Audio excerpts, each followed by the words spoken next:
Olá, eu sou o Marcos Camargo, sou o presidente da Associação Nacional dos Peritos Criminais Federais, uma das categorias que compõem a Polícia Federal, e também sou farmacêutico por formação acadêmica. Trabalhei algum período na área de saúde pública e conheço e convivo também com vários profissionais de saúde pública e por isso decidimos aqui gravar esse vídeo passando algumas informações sobre a questão do Covid-19, dessa pandemia que a gente vive, questões relacionadas à prevenção, à automedicação e principalmente a informações equivocadas, informações falsas que muitas vezes a gente se depara na internet. Tudo que nós precisamos nesse momento é de responsabilidade, de solidariedade e de informações mais adequadas, né? A primeira informação que a gente sempre acaba se deparando é com relação à origem do vírus, né? Muitas informações de que o vírus teria sido fruto de uma mudança em laboratório, um vírus que foi feito propositadamente para contaminar a humanidade, com interesses de guerra comercial, enfim, como uma arma biológica. Bom, essa hipótese já está totalmente descartada. Recentemente a revista Nature Medicine publicou um artigo em que os pesquisadores buscaram justamente identificar a origem do vírus, né? Não se sabe exatamente a origem precisa e nem como ele realmente começou a contaminar os seres humanos, mas o que já ficou demonstrado é que o vírus ele é natural.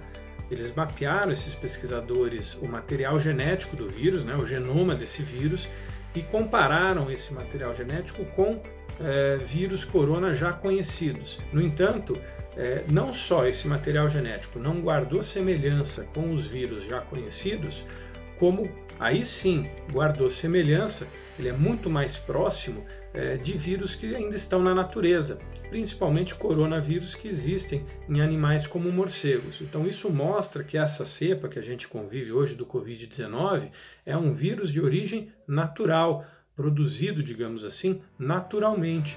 Como ocorreu a contaminação no ser humano ainda está sendo fruto de uma série de pesquisas. Existem duas teorias.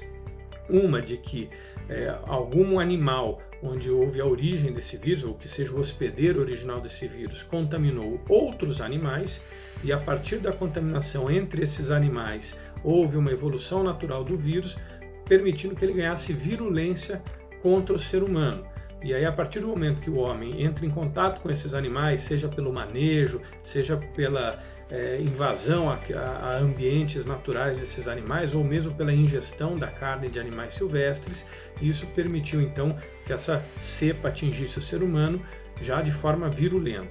Uma outra teoria é de que houve uma primeira contaminação com o ser humano, ainda com uma cepa não tão virulenta, e por meio de mutações que foram ocorrendo no próprio ser humano, o vírus adquiriu esse nível de virulência que nós conhecemos. Um outro assunto que ganhou noticiário nos últimos dias diz respeito ao tratamento farmacológico do Covid-19, principalmente por hidroxicloroquina e cloroquina.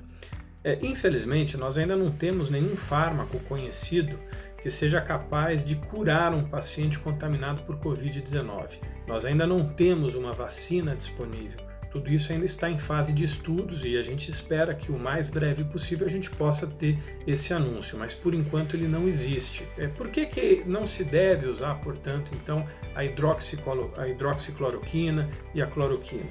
Porque não se sabe ainda exatamente qual é a atividade que esses fármacos terão sobre o Covid-19. Existem estudos promissores, esses estudos nós chamamos na farmacologia de estudos ou ensaios pré-clínicos e ensaios clínicos, onde os pesquisadores vão procurar identificar qual é a atividade farmacológica desse medicamento, em que quantidade ele chega no local de ação, como ele chega nesse local de ação, por quanto tempo ele fica nesse local de ação e quais são os efeitos nocivos ou adversos decorrentes da administração deste fármaco, justamente para se definir se ele é possível de ser usado ou não, qual a dosagem correta, qual o intervalo entre essas dosagens, qual a particularidade que esse medicamento pode ter em pessoas com outras patologias, por exemplo, qual é o risco do uso desse medicamento em pacientes com diabetes, com arritmias, com cardiopatias diversas, enfim, tudo isso é importante. Ter esse conhecimento para que se possa usar o medicamento na sua efetividade e com segurança. O uso principalmente por automedicação, já que é um medicamento que é encontrado na rede de farmácias, é extremamente perigoso. Perigoso por dois motivos. Primeiro motivo, porque essa automedicação nunca é recomendada, né? Porque você pode ter agravamento de quadros clínicos, né? E o segundo ponto é porque esses medicamentos eles têm um uso importante para algumas outras patologias, para doenças autoimunes e principalmente para a questão da malária, né? Uma das ações da hidroxicloroquina é reduzir a proliferação do protozoário no ser humano, e uma dessas ações também reduz uma fase desse protozoário chamada de gametócito. São esses gametócitos que contaminam o mosquito quando ele pica uma pessoa contaminada. Então, se essas pessoas que sofrem de malária tiverem dificuldade de acesso à hidroxicloroquina, por exemplo, uma escassez dela no mercado, não só nós vamos ter dificuldade de tratar pessoas com malária, como nós podemos ter uma proliferação maior de mosquitos contaminados que pode aumentar os casos nas regiões de endemia de malária no Brasil. Por que o álcool gel ele é necessário? Por que o álcool gel é importante? O álcool ele tem uma capacidade germicida, ou seja, ele mata germes, consequentemente ele mata também o Covid-19. Mas para que ele faça essa ação de matar os germes, ele precisa estar na quantidade necessária e pelo tempo necessário. Qual é a quantidade necessária? Pelo menos 70%. Né? Esse álcool que a gente fala, álcool 70%, é 70% numa graduação chamada INPM. Então, eu preciso ter pelo menos 70% de álcool para ter efetividade. Então, se eu tiver menos, eu não vou ter essa efetividade. Mas ele não precisa ter só a quantidade mínima, ele tem que estar pelo tempo necessário. E o álcool evapora muito rápido. Então, quantidades muito maiores de álcool, ou seja, acima de 70%, eles vão evaporar numa velocidade tal que não dá tempo do álcool fazer a sua ação germicida. Então, por isso que a gente precisa desse equilíbrio, tem que ser um álcool 70%. Se as pessoas tentarem fazer isso em casa, pode dar errado. Por quê? Porque além de você ter o risco de manipular álcool, e álcool é um produto inflamável, então além do risco de você manipular álcool, corre também o risco de você não produzir o álcool 70% correto. Se você não tiver o 70%, você não vai ter ação germicida adequada, e isso vai dar a sensação de que você está protegido sem, na verdade, estar. E pode então ser mais um ponto de aumento de contágio. Então, evite produção caseira de álcool 70%. Outro ponto importante, não precisa ser álcool gel. O que faz a ação germicida não é o fato dele ser em gel, é o fato dele ser 70%. O gel é apenas um veículo para que facilite o emprego do álcool.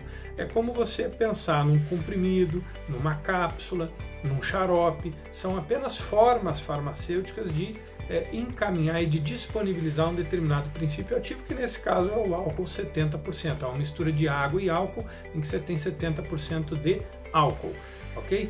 Então você pode usar tanto o álcool gel quanto o álcool em líquido. É que o álcool gel é uma forma farmacêutica mais fácil de usar, mais fácil de manipular, mas o álcool líquido também é possível de se empregar, desde que seja o álcool 70%. Né? Esse álcool concentrado que a gente tem no mercado, ou aquele álcool 40%, não funciona. 40% porque tem muita água, pouco álcool, não vai ter ação germicida necessária. E o álcool concentrado vai evaporar muito rapidamente, vai ressecar a pele, vai promover rachaduras na pele e vai aumentar o risco de contaminação decorrente dessas rachaduras na pele, ou até pelo fato de você ficar com a mão sensível e ter mais dificuldade de lavá-la.